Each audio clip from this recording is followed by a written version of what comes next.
तो हेलो बच्चों, आज की क्लास में क्लास 7th का हम चैप्टर पढ़ने वाले हैं हीट। ठीक है, ये चैप्टर काफ़ी इंटरेस्टिंग रहेगा, आप अच्छे से पढ़िएगा।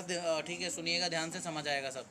तो सबसे पहले आपको स्क्रीन पे दिख रहा होगा हीट लिखा हुआ, उसमें टॉपिक्स लिखे होंगे। हमें क्या क्या पढ़ना है इस चैप्टर में, हीट क्या होता है, हीट के इफ़ेक्ट्स क्या क्या होते हैं। इसके अलावा हीट के इफेक्ट्स की अगर बात करें तो दो हैं, फिजिकल चेंज और केमिकल चेंज। मतलब हीट की वजह से क्या क्या असर पड़ता है, फिजिकली कोई ना कोई बदलाव आता है या केमिकली कोई ना कोई बदलाव आता है। फिजिकली क्या क्या क्या चेंज आते हैं, टेम्परेचर बस चेंज हो जाता है, उसकी स्टेट बदल सकती है मैटर की, या उस वो मैटर जो है थर्मली एक्सपेंड कर सकता है, मतलब हीट मिलने पर फैल जाना। इसके अलावा इस चैप्टर में, अच्छा हाँ, ये पढ़ाते वक्त ध्यान रखना, वाइट डॉट आपको दिखेगा जहाँ पर भी मैं पढ़ा रहा हूँ, वो ये वाइट डॉट ये बताएगा कि हाँ मैं यहाँ बता रहा हूँ। टेम्परेचर क्या होता है ये पढ़ेंगे हम लोग। टेम्परेचर को कैसे नापा जाता है, उसको नापने के लिए अलग अलग स्केल्स होते हैं, जैसे Celsius scale, Fahrenheit scale, kelvin scale. Thermometers क्या होते हैं, अलग अलग तरह के थर्मोमीटर्स क्या क्या हैं वो पढ़ेंगे हम लोग। हीट ट्रांसफ़र कैसे होती है, मतलब अगर एक बॉडी से दूसरी बॉडी में हीट को भेजना है तो कैसे ट्रांसफ़र होता है, वो 3 तरीक़ों से होता है, कंडक्शन, कन्वेक्शन और रेडिएशन। तो ये आप देख सकते हो, इस पेज पे हमें ये बताया गया है कि इस चैप्टर में हमें क्या क्या पढ़ना है। तो हम स्टार्ट करते हैं सबसे पहले टॉपिक से ही, व्हाट इज़ हीट। हीट क्या होता है। सबसे पहले हीट क्या होता है। Heat is a form of energy that flows from higher body temperature to lower body temperature। तो पहली लाइन का मतलब क्या है, हीट हमारा क्या है, एनर्जी का एक फॉर्म है। जैसे साउंड एनर्जी होती है, लाइट एनर्जी होती है, इलेक्ट्रिकल एनर्जी होती है, वैसे ही हीट एनर्जी भी होती है। ठीक है, तो हीट एक एनर्जी का फॉर्म है जो बॉडी ज़्यादा टेम्परेचर पे है और जो बॉडी कम टेम्परेचर पे है उससे वो फ्लो करती है। मतलब हायर बॉडी टेम्परेचर से लोअर बॉडी टेम्परेचर पे ये वाली एनर्जी फ्लो करती है। ऐसी एनर्जी को हम लोग क्या बोलते हैं, हीट एनर्जी।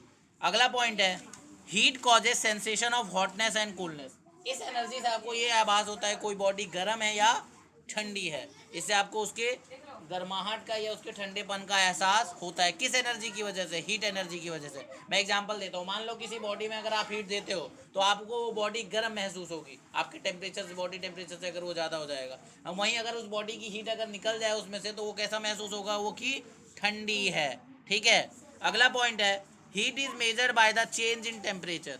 हीट को नापा कैसे जाता है, उसमें कितना बदलाव आया। एग्जाम्पल के तौर पे मान लो बॉडी का जो टेम्परेचर है वो अभी हमारा कितना है, एक मिनट रुको। हमारा बॉडी का टेम्परेचर मान लो अभी 0 डिग्री है। ठीक है, कुछ देर के बाद वो कितना पहुंच जाता है, 5 डिग्री पहुंच जाता है। तो आप लोग ये समझिए कि 0 से 5 डिग्री का चेंज आया, तो मतलब हीट वहां पर इतनी दी गई होगी तभी तो 5 डिग्री सेल्सियस और टेम्परेचर मिला। ठीक है, मान लीजिए कोई बॉडी 10 डिग्री टेम्परेचर पे, ठीक है, और उसमें से हीट निकलती है और वो 5 डिग्री पे आ जाता है, तो इसका मतलब उसमें से हीट निकली होगी तभी तो टेम्परेचर कम हुआ। तो टेम्परेचर बढ़ रहा है या टेम्परेचर कम हो रहा है, मतलब जो भी टेम्परेचर में बदलाव हो रहा है वो हमें बताएगा कि उसे हीट मिली है या उसमें से हीट निकली है। तो हम हीट को मेजर कर सकते हैं। अब बात आती है, अगर उसे नाप सकते हैं, मेजर कर सकते हैं, तो किस में नापेंगे, यूनिट तो होगी। तो उसको नापने के लिए यूनिट होती है एसआई यूनिट हीट की। क्या बोलते हैं उसे, हम जूल बोलते हैं। क्या बोलते हैं, जूल। तो SI unit of heat is joule, JOULE। और जूल को हम बड़े जे से दिखाते हैं। ठीक है, इसके बाद है अगला point, the commonly use unit of heat is calorie, CALORIE, calorie. मतलब जूल के अलावा भी हीट को हम नापते हैं एक और यूनिट में, जिसे हम क्या बोलते हैं, कैलोरी बोलते हैं। क्या बोलते हैं, calorie. Quantity of heat required to raise the temperature of 1 gram of water by 1 degree Celsius is called 1 calorie.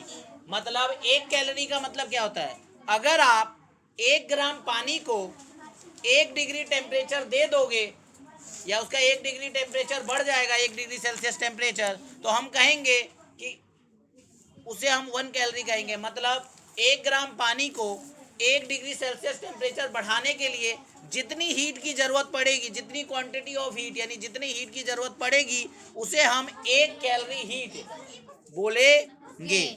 अच्छा, इससे बड़ी यूनिट क्या होती है हीट की, किलो कैलोरी होती है, KCAL, किलो कैलोरी।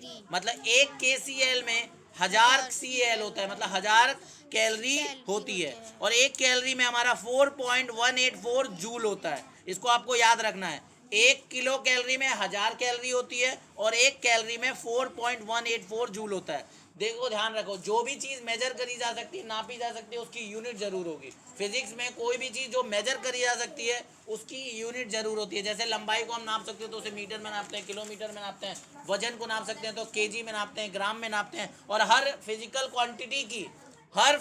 क्वांटिटी की एक एसआई यूनिट होती है। वैसे ही हीट को भी अगर आप नाप सकते हो तो उसकी भी एक एसआई यूनिट होती है जिसको जूल कहते हैं। इसके अलावा भी और यूनिट होती है कैलोरी, उससे बड़ी यूनिट होती है किलो कैलोरी।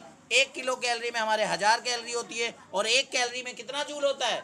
4.184 जूल। और अगर कोई इस पे क्वेश्चन देते 2 कैलोरी में कितना जूल होगा, तो आप 2 से मल्टीप्लाई कर दोगे 4.184 को। 3 कैलोरी में कितना होगा? 1 कैलोरी में 4.184 है, तो 3 कैलोरी में कितना होगा? 3 इंटू में 4.184 मल्टीप्लाई कर दोगे, आपको पता चल जाएगा कितने जूल होंगे। यहाँ तक समझ आई बात? तो क्या हीट क्या होता है हमने पढ़ लिया, व्हाट इज हीट। आप देख सकते हो यहाँ पर हीट क्या होता है, क्लियर।